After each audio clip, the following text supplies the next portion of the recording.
Hey guys, and welcome back to Runway from the Rav, a Project Runway podcast. My name is Riley. And I'm Maggie. And today we'll be discussing Season 15, Episode 8, which I believe is called Pop-Up, or something of that nature. And the theme this week was the sponsor was Sally Beauty. Mm-hmm. So this was, I think, their second challenge now. No, I'm sorry, the other one's Mary Kay. This was Sally Beauty, the hair people. Oh, okay. Yeah. So now we've gotten both of, the makeup hair people out of the way. So this was Sally Beauty. And the idea was that they were going to have a pop-up shop in Soho, New York, where people on the street could vote for their favorite team. So this was a team challenge and a Project Runway first of having the kind of pop-up shop. And then 3 teams of 3 people. And the pop-up shop kind of worked like window fronts more so than like an actual out in the middle of the sidewalk or street. They were basically in window displays, and then they had little mailboxes of their color, and people voted with buttons. And how did you think about that? Did you like the pop-up shop? I was a little confused. So, by pop-up shop, did they mean only the runway was the pop-up part? Or that this show, the whole, store was just popping up temporarily? I think it was just those window displays. Okay. So it wasn't like the window displays were an advertisement for... I think they were just advertising, the Sally Hansen colors. Okay. I'm sorry, Sally Beauty colors, because that's, their big fall thing. Okay. And I'll get into the team names, but it's, blue, red, violet, and neutrals, new neutrals. So I believe that it was just, the pop-up part was just that they were going to go out to Soho, which is an artsy kind of place, big shopping, and then put up, not an actual store, but...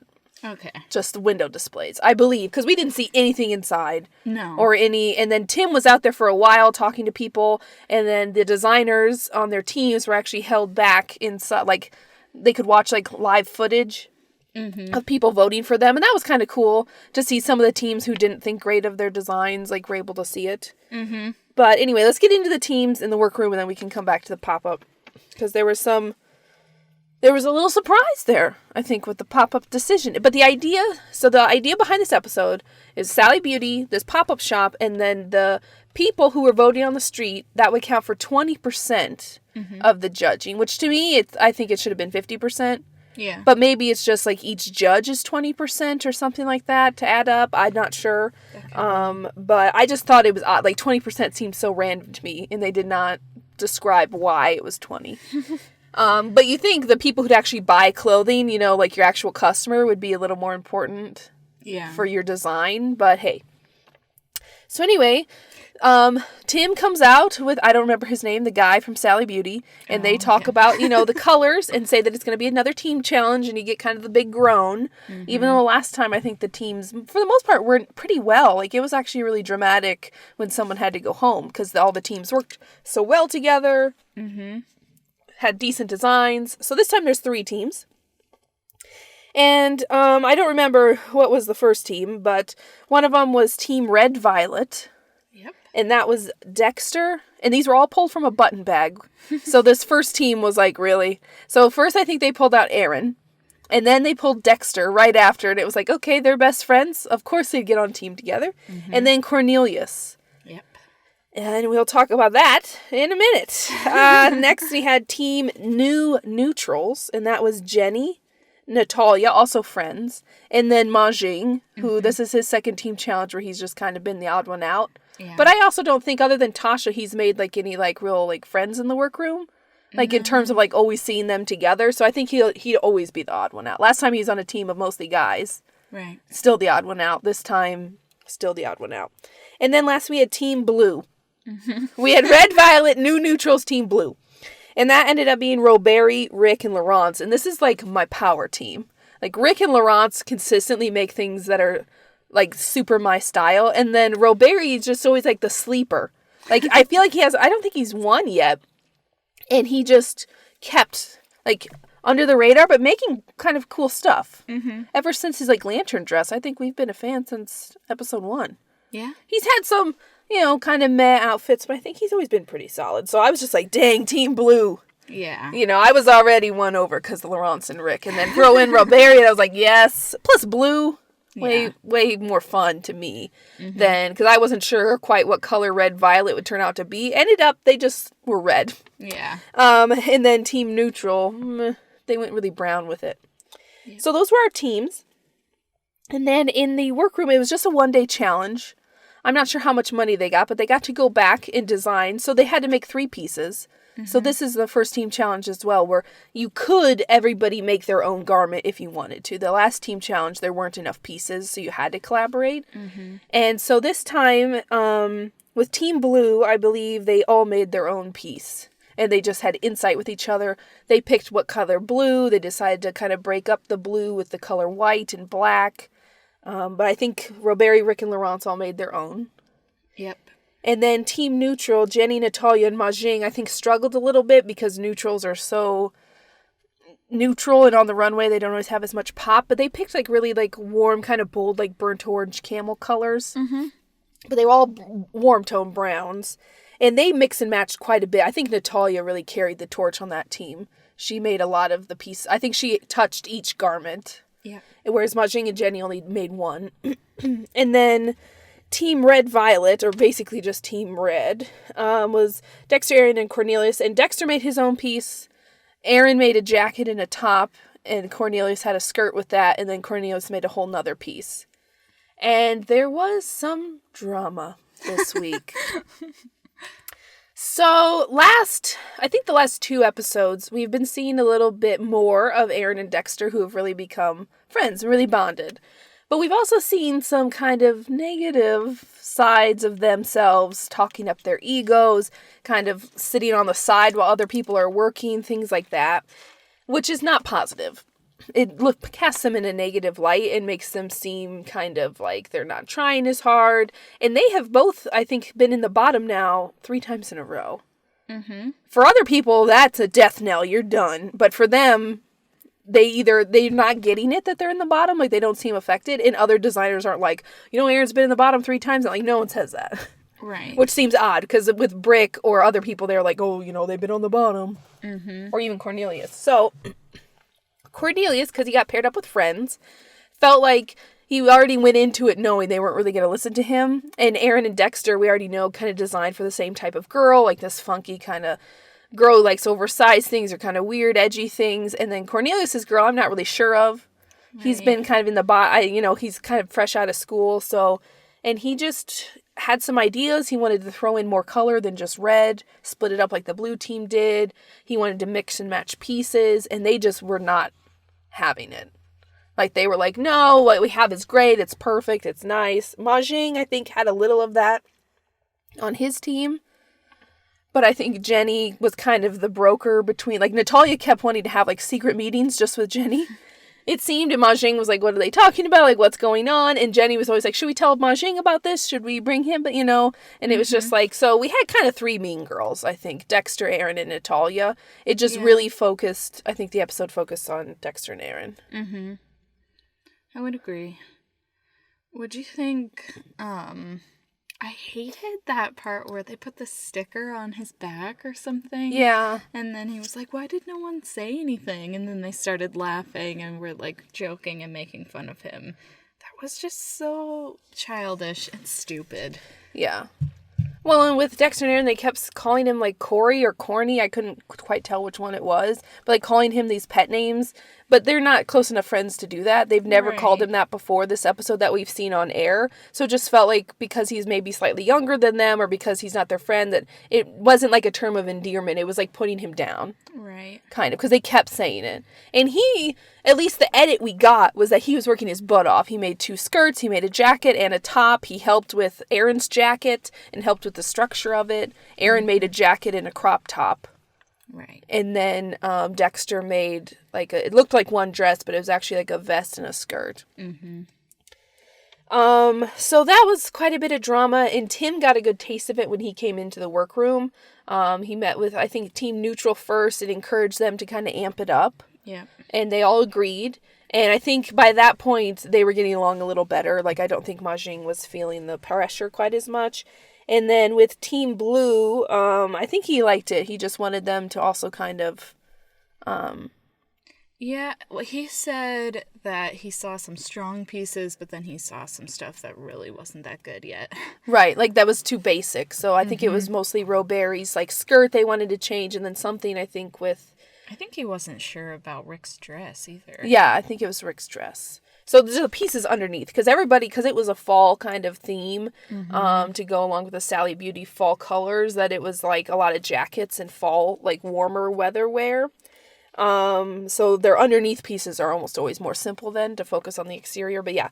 And then with Team Red Violet, it was all red. It was just red on red on red. But Tim got a little insight into the dynamic there where when he suggested that like they changed things up, Aaron and Dexter were like, no, I don't think so. And Cornelius was like, yeah, I think we should swatch my skirt with her jacket, and then we should make a different skirt for this. And suddenly they were both like, oh yeah, that's a great idea. And Tim was just like, okay. So it felt like forced and fake when they were taking his ideas. And obviously a team challenge is hard. You want to be your own self and have your own design come through. We've seen plenty of people go home in previous seasons on team challenges when they just follow like whoever the team leader is, and then it's not them, and then they end up making an ugly garment. And then they go home for it.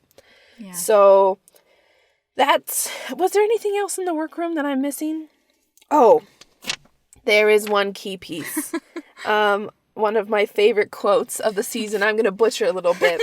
But when they had to go back and kind of redraw some of their ideas, Team Blue, Rick and Laurence were kind of like, okay, like, Roberry, maybe you should kind of, like, make your skirt a little shorter, and everything. And Roberry was like, I don't like sexy. Sexy is not the answer to everything fashion. And I was like, Roberry, yes! Like, because sometimes I feel like, especially with Rick, with his, like, blacklight outfit or things like, I don't think Laurence has done it yet, but also Heidi, just her natural of, like, make it shorter, make it tighter, make it lower cut. So I was just like, Roberry, thank you. Like, we don't get a whole lot from him, like talking head-wise, like confessional-wise. But when he does, he just busts out these great lines. Same thing with Laurence. They just say things that are like, yes, quiet confidence wins every time. But sexy is not the answer to everything fashion. I loved it. Okay. Was there any other pieces I'm missing? No. Okay. So let's move on to the runway then. But there was a lot in the workroom this time. Like, I feel like the last couple episodes there hasn't been that much, but this time there was a lot of drama, and somehow we have not been a fan of Cornelius with his throwing shade, with not always being, like, safer in the bottom with dresses and garments that we just have not been impressed with. Somehow they made me feel bad for him. That's how nasty this edit, or how they really were, made Aaron and Dexter seem. That they're just, like, sitting on their butt. Like, Dexter at one point was like, I want candy. Where's candy? I want Oreos. Put Oreos in my mouth. While, like, 2 different times talking about stuff like that. Well, Cornelius is struggling to make a pleated skirt when he's not made pleated things before. Or when he's struggling helping out, like, Erin with her jacket. And they're both just away. And I'm like, how dare you make me feel bad for this season's villain? How dare you? But I did. I felt bad for him because he wasn't, like, he was whining about it, like, because he always whines. But I was like, it's justified this time. Yeah. Like, I really felt bad for him. And I was seeing this, I think, last episode or the episode before between Aaron and Dexter, that they were just becoming their own echo chamber. You weren't on board with me then. Are you more on board with me now? Well, the editing, yeah. Yeah, it's hard to tell how much of it is real, or if that was one break that they just edited in multiple times. You never quite know. Like, right, because, I mean, we never really saw them making their pieces. Like, I felt like the footage was definitely more on them not working. Right. Because they were trying to emphasize that. Yeah. But yeah, I mean, that sticker thing, that was just plain mean. That was just totally mean. That was bullying to me. The rest is just kind of like mean, but that seemed a little heavy-handed. But it's like edits we've seen in past seasons, like, was it like Swapnil? I think, like, when he decided he was kind of done, they kept showing him, like, taking breaks, going for a smoke, eating, like, just being, like, not working. Right. And then suddenly he goes home. But it's like, we never saw that until this episode. So this time, I think that's his 2 episodes in a row. We've seen Aaron and Dexter do this stuff. So either the producers really want us to think this way, or they truly spend that much time. It's hard to say. Yeah. But anyway, let's move on to the runway. So first up was Team Red Violet. Famous, infamous. But on there, it just said Team Red. I think they knew the violet was gone. Yeah. So, first down was Cornelius. And he had like a red plaid jacket with a red pleated skirt. Mm-hmm. And that was all him. Next up... Oh, I'm sorry. What did you think of it? It was okay. The pleated skirt, I mean, he'd never made one before, right? I believe he made it seem that way with how much he was struggling with it. I mean, it was okay. It definitely could have been better, but I don't know. This one was hard. I don't personally like that style of jacket, but I did like the plaid. Right. But I don't know. This was one where I struggled because we'll get there, but like the plaid skirt that he had originally made to go with his look. Right. To me, I'm not sure. Let's just keep going. Okay, we'll tell your going. thoughts. Okay. You tell your thoughts, and yeah, let's keep going. I felt the same way about the jacket. It looked to me more like a cardigan, just with the trimming detail. And then I liked where the pleated skirt was going because it was kind of like asymmetrical, but the execution, it just fit very poorly, and it looked very weird. And there's another asymmetrical skirt that we'll get to later with a different team that pulled it off really well. And I'm not a huge plaid person. I don't dislike it, but I'm like, it's fall, it's plaid, I get it. Like, it just seemed like, okay, with the plaid. All of their pieces were bright red, and I think 2 of them were plaid. Mm-hmm. But he was kind of he was told to use like a red plaid, so he picked one out at Mood, and then it turned out Erin was going to use it for her coat, so he had to go pick out another red plaid. Mm-hmm. So just another version of like, he said, no, I'm using that for my garment, that's why I set it out. And she's like, well, I'm going to use it for my coat, so we need another one. And it was just like, okay, sure. And then she didn't even use plaid on her coat. Oh, I thought her coat was plaid. I thought it was red and black plaid. I thought that was like a different kind of like textured fabric. Oh, maybe it was. I thought it was plaid, but now we don't have pictures. We take notes and I describe them based off memory. But anyway, next up we had Dexter, and he put down a red vest that looked like a dress, and it had a super deep V with nothing underneath it. And I think it was red denim. Yeah, it was. More red denim. What'd you think of this one? It was okay. Like, I don't know. Red team was just okay for me overall. Yeah. None of the teams were a total flop this time. No, definitely not. But for this look, I mean, I didn't hate it. To me, it was interesting. Mm-hmm. But yeah, I don't know. Not a lot of thoughts. What did you think? As someone who used to be a self-prescribed, like, punk/emo kid, okay? When he kept describing this as a punk take on like a vest dress, I just didn't see it. And not just because it was red, but there was nothing to this that was punk or edgy or rock and roll. Nothing. It was just, it was well finished. It didn't have any fraying. If they maybe paired it with like some black or red or thrown the plaid in here, I could have seen it a little more, but it was just, I didn't hate it as much as the judges really disliked this. This was their least favorite of Team Red. Mm-hmm. But I just was like, this is barely anything. It was kind of like sporty in a way, I thought. Yeah. Like maybe just the way that he finished the edges. Like, 'cause didn't he have like, I don't know how to describe it, but like the type of cuff you would have on like a Letterman jacket or a bomber jacket or something. I think so. Like, you know what I'm trying to get at? I don't know what you call that, but... And it did not strike me as being a fall garment. Mm-mm. Not that was necessarily the challenge, but not a huge fan of it. But I didn't think it was awful either. Next up, we had Erin, who made another oversized jacket. Mm-hmm. And then it was paired with a plaid skirt that Cornelius made, and then there was a red crop top that I believe she made. How'd you feel about Erin? This one was my favorite look of their collection. Mm-hmm, me too. I mean, I agree that the coat was really nice. I just don't like how she does the pockets and stuff. Yeah. Like, that stuff is just like tacked on. It's just so strange. They would like flop in the breeze. Like, they look so weird to me. Nina loved them. I guess because, it's very Erin at this point, and at this point in the competition, that's what the kind of stuff they like. When it walks down and they think it's Erin, or they know it's Laurence, that gives them like a little boost of like, oh, that's your style. Mm-hmm. But I am so sick of the jackets on this season. I know. I want to do an oversized coat. Yeah. Because I haven't done one. Between Natalia, Erin, and Laurence, I don't think we've seen a challenge yet other than maybe the swimsuit that didn't have a jacket. Right. Laurence's jackets are almost always fitted with kind of a cool shoulder or neck detail, well made. Natalia's are almost always like half like sporty and then half gigantic. And then Erin's are always like gigantic with a weird pocket or embroidery detail. So it's just All-Stars was jumpsuit, jumpsuit, jumpsuit, jumpsuit, jumpsuit. And this one's jacket, jacket, jacket, jacket, jacket. And it's just like, make something else. This was not my favorite. The jacket was okay. The plaid skirt was okay. I don't think it necessarily 100% went with that jacket. And a crop top to me is so phoned in the fact that no one mentioned it in the judging that it's just a red meh crop top. I like go through every piece. Like, come on. Yeah. Okay, so that was Team Red. And since there was only 3 teams, they were all quote unquote kind of chosen-ish. Mm-hmm. But Team Red Violet was chosen for critique.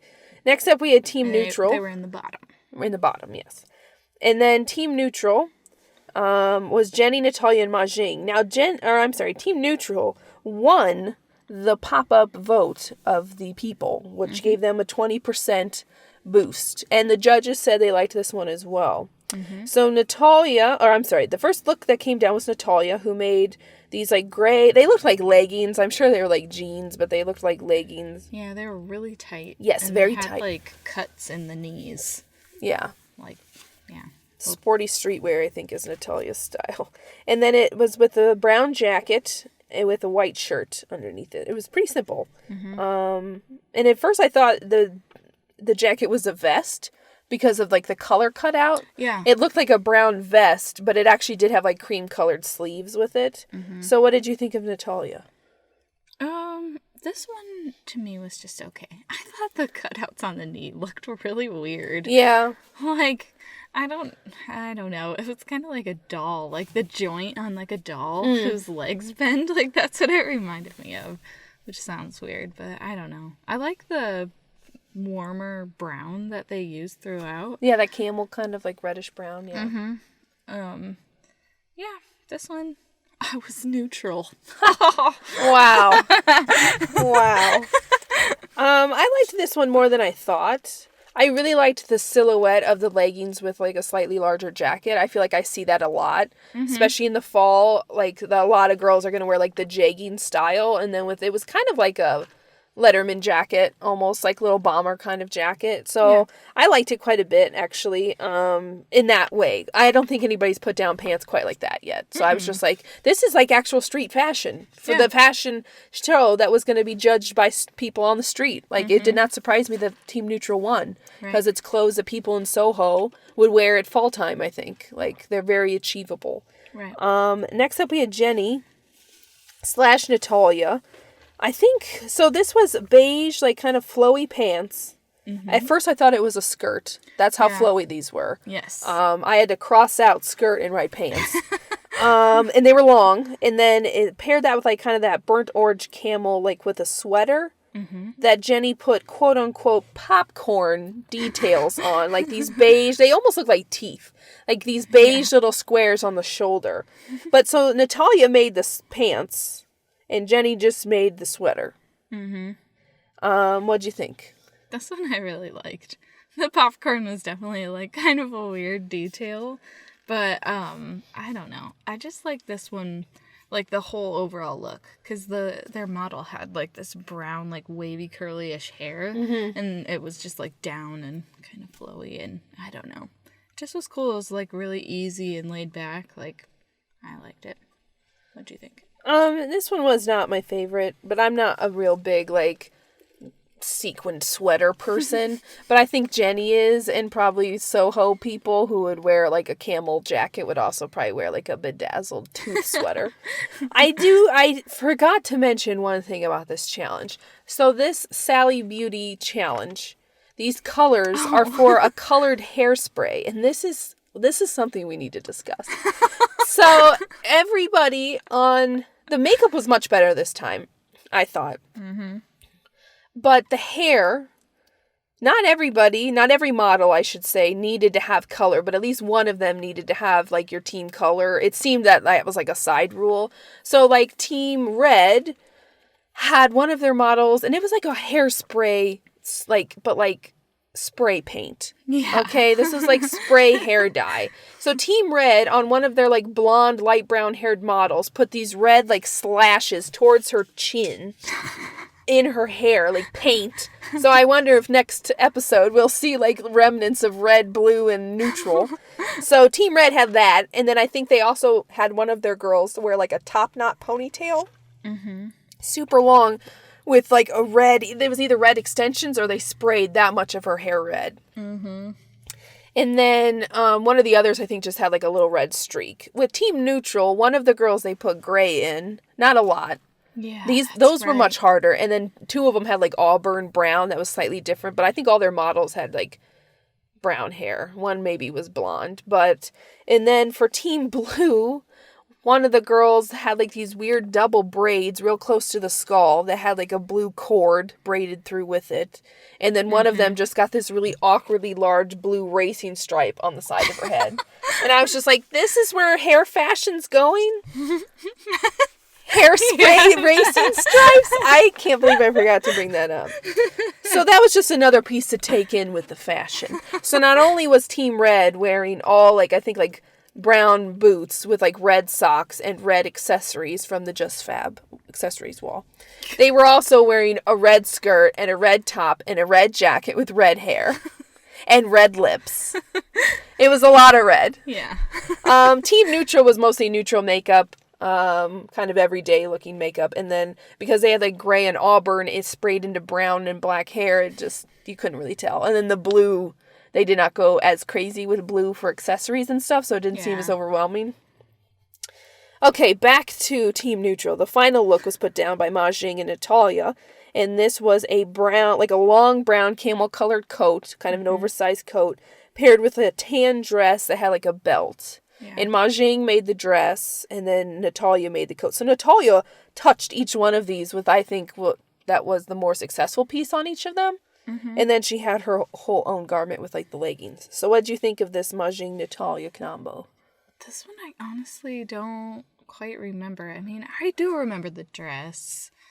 Didn't it have, like, some blue... Didn't they use blue throughout some of the pieces, too? Like, just little bits of... I don't remember that. The dress was, like, tan. Maybe I'm crazy. It was very basic. It was a very basic dress. Slightly long, and then it had, like, I think a darker brown and then, like, a beige on the belt. I'm gesturing like you guys can see. And then that really long, like, oversized kind of camel coat. Yeah. I guess this one didn't leave an impression because... The dress did not impress me, and then I'm just not a fan of oversized coats. I just don't get it. I don't see them very often. I wouldn't wear one, so I just kind of... It's just kind of there for me. But that seemed to be very popular, and like I said, Team Neutral won the pop-up, the actual everyday people voting. So last up, we had Team Blue. And they were safe, too. Yes. Neutral. Oh, Team Neutral was safe, yeah. Yes. So Team Blue were in the top, and they were RavRunway put down a blue sweater that had like these blue blocks, like geometric shapes on top, over a white shirt that kind of peeked out, with a blue plaid and black, like asymmetrical skirt. So kind of like Cornelius's plaid skirt, only this one was much more effective, I thought. And they chose a really good blue. It was a really bold blue that could be paired then. It wasn't quite royal blue, but it was just a really nice blue that could be paired with like navy or white or black, and it kind of went. So what did you think of RavRunway's piece? I liked it. I really liked the revision that he made to the skirt. Yes. How it had like the different lengths to it. Yeah. And he combined like the leather in there too. And that was really nice. Yeah. I liked the blue plaid better than the red plaid. Tongue twister. Not yeah, really, the blue plaid was very effective. This piece almost looked to me like a kind of punk take on like a uniform. Yeah. Like a school uniform. Like, because the plaid skirt, but then it was like different links patched together with leather, and then it had like the sweater was very school uniform, but with like the big geometric shapes. It was very RavRunway. Because he loves that kind of asymmetry kind of movement stuff. So, yeah, I liked it. Yeah. Next up we had Rick, and he made this really cool blue plaid jacket with a white and blue, he called it a slip dress. It looked to me more like a shirt and skirt, but it was paired together. It was a very simple kind of dress. What'd you think of Rick's? I loved the coat. Yeah, the coat was so cool.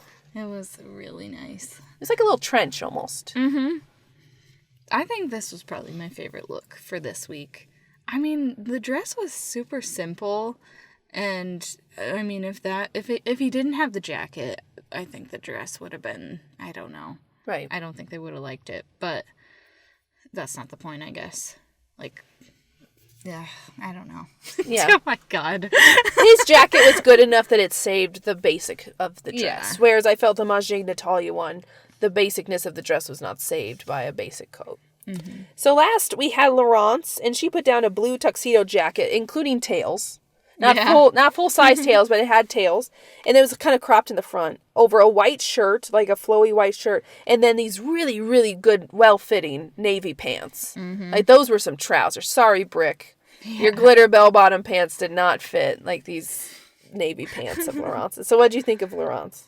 I liked it a lot. I was not too sure about the white shirt. Like, to me, it almost looked like maybe like overly casual or something. It was kind of tucked in. Yeah, but, in the front, I think. Yeah, which I'm glad that she did that. But I don't know. It was really nice. What'd you think? I liked this. I really like Laurence's more fitted jackets than the oversized jackets. And I really like how she kind of brings like ideas of men's fashion and menswear into women's wear, like with this take on the tuxedo jacket that still had the tails and then like pairing it with like a pant instead of always skirts and dresses. And then I think when she also brought in like last week, she had like Marty McFly realness for me. And I was just like, I like that play because I'm a bit of a tomboy myself. So I think, yeah, it was between Rick and Laurence for me this week in terms of my favorite. Mm-hmm. But for what I'd actually wear, it would probably be Laurence. So that means that Team Neutral was safe despite their 20% boost of a vote, and the judges said they did like it and that they did well. I think all the teams overall did better than most team challenges go. There wasn't really a true like super weak piece that was just garbage. Most of them were okay. Mm-hmm. So Team Neutral was safe, and Team Blue ended up being the winners. Yep. And like all team challenges, you have to pick one person to be the winner from the winning team and one person from the losing team to go home. Mm-hmm. So like this show does, we'll start with the winners. And they get to say who they think should win. Mm-hmm. And Rick said himself. Laurence said Roberi, and Roberi said Rick. And the judges ended up choosing Roberi. Mm-hmm. And I believe this is his first win. Yeah. So what do you think about that? I'm happy for him. Yeah. I mean, any of them really could have been the winner. Yeah, they all had really good pieces. I probably would have gone with Rick, but that's just because I really, really, really like the coat. Like, that was my favorite piece. But, no. I think Roberi's had the most unique kind of customized feels to it, and that's probably why they went with Roberi. Yeah. But, so that was cool. Plus, he kind of seemed to be acting like kind of the team leader a little bit. They didn't really have super strong team leaders this time. Like, last time they had to have somebody give the pitch and everything. Right. But, so Roberi was the winner. Yep. Which means Rick and Laurence are safe. And then that means Team Red Violet was the losing team this week. Mm-hmm. So this is the third time in a row for Aaron, and I think third time in 4 episodes for Dexter to be on the bottom and standing there. And again, they had to say who they think should go home. No surprise, Dexter says Cornelius, Aaron says Cornelius, and Cornelius says Dexter. It became very obvious on the stage to the judges that there was a lot of tension on this team, and it became pretty clear pretty quick. I think Cornelius did a pretty good job of defending himself, because the judges say, like, we think you should have broken up the colors like the blue team did. We think you should have maybe mixed and matched things more, taken different, of all your styles. And Cornelius said, I suggested we bring in more colors. I was the one to suggest we trade. I made more of the pieces. I helped, so for me to be basically thrown under the bus because I'm not their friend sucks. Yeah. Basically. And Heidi called out Aaron because Dexter said that it should be Cornelius because Cornelius, like, I don't know, didn't like, speak up enough. I don't, like, his reasoning was also stupid. But then Aaron was like, well, Dexter and I work really well together, and our looks are just so good when we design together that I think Cornelius should go home. And I'm like, what? Does that have to do with anything?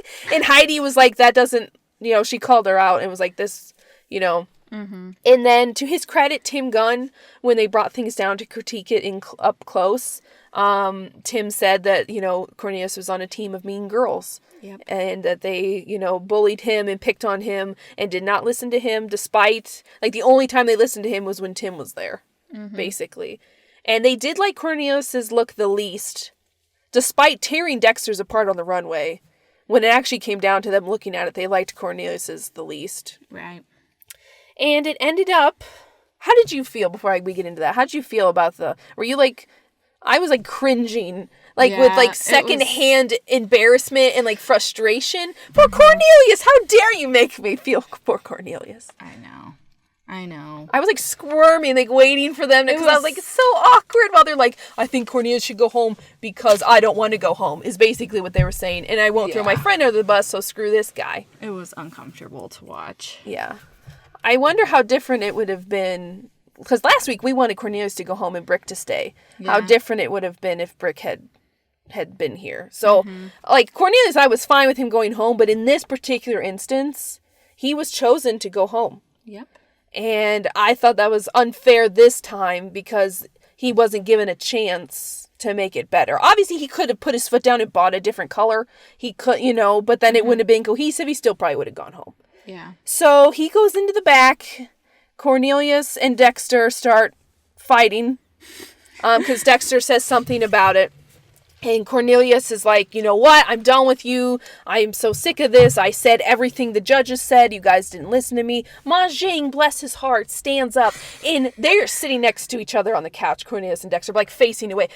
Ma Jing, with his little pillow, sits down right in between them and is just like, And Cornelius, like, gets up. He's like, I don't even want to be near him right now. And Ma Jing stood up again to, like, as a physical blocker because they were so heated in this argument. Aaron's not saying anything. She's just sitting over there being like, this is really awkward. I don't like this.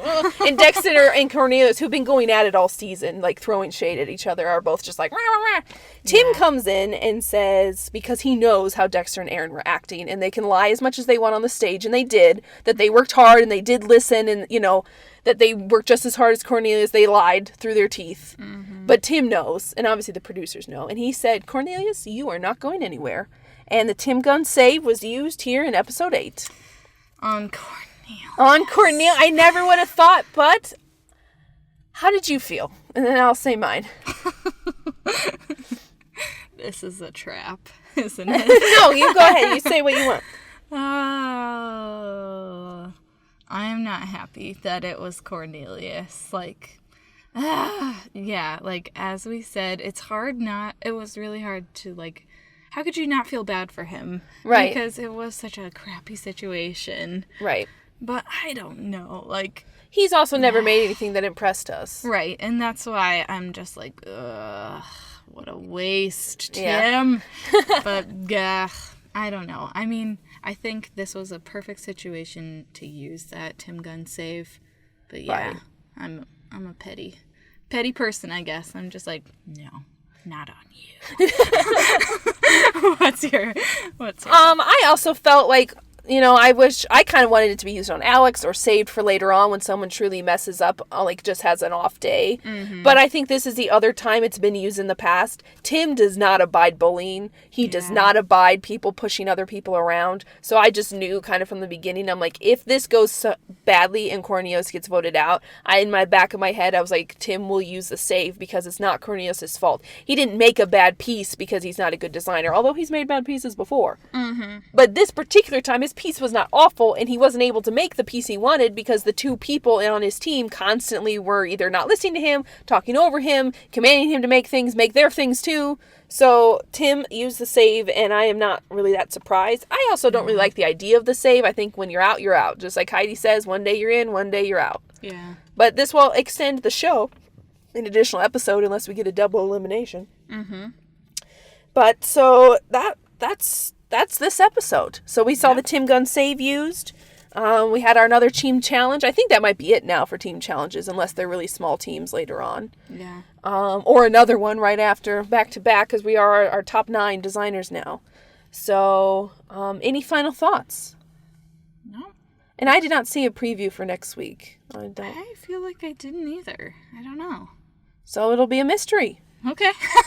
All right. Well, that was season 15, episode 8. Okay. And we'll see you guys next week.